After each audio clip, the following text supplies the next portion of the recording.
I like being comfortable. I love being comfortable. I don't like to be uncomfortable. I don't like being put in positions where I can't control the outcome.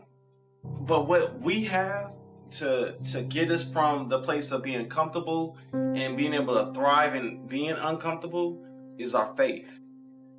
Our faith in God is what brings us to the place of making a decision to say, you know what, I'm going to leave all this stuff behind me and I'm going to go follow what God has for me. I've experienced having a successful business and being a leader in the church and doing all these different roles, and God speaking to me and saying, this is what you were born to do. But God, this is what I need to do. He's like, but this is what you were made to do. What are you going to do? What's your decision? Are you going to be loyal to that business when I've given you a dream and a calling on your life? What are you going to do? There's one option where you know what the outcome's going to be. And there's another option where you don't know and it's limitless, but guess what? There's a promise on your life.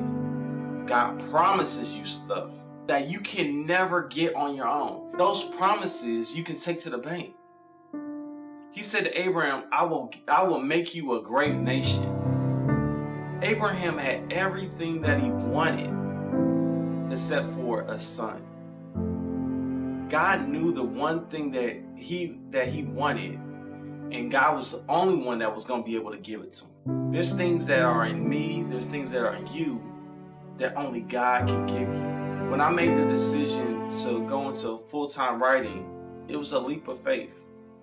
I was leaving something that I was very good at and that I was applauded in to follow after something that nobody supported me in except for my wife. Nobody could understand. Why would you leave something that you know you're good at to do something that you're not qualified to do?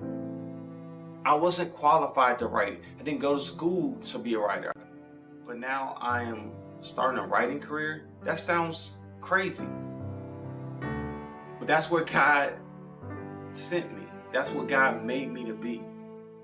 That's the calling on my life. And everybody has a calling on their life. A lot of times God is speaking to us, but we can't hear him because we have too many voices. In the story of Abraham, it wasn't until his dad was gone, in a place where Abraham had to transition into being the leader of the household, that God spoke to him, that he could actually hear God. He didn't know who was speaking to him.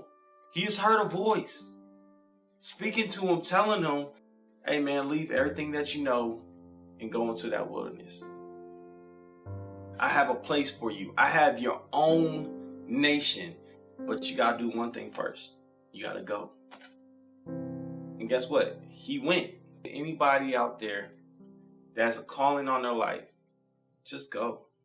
You can take it to the bank that God will be with you and he will meet you in that place of uncomfort.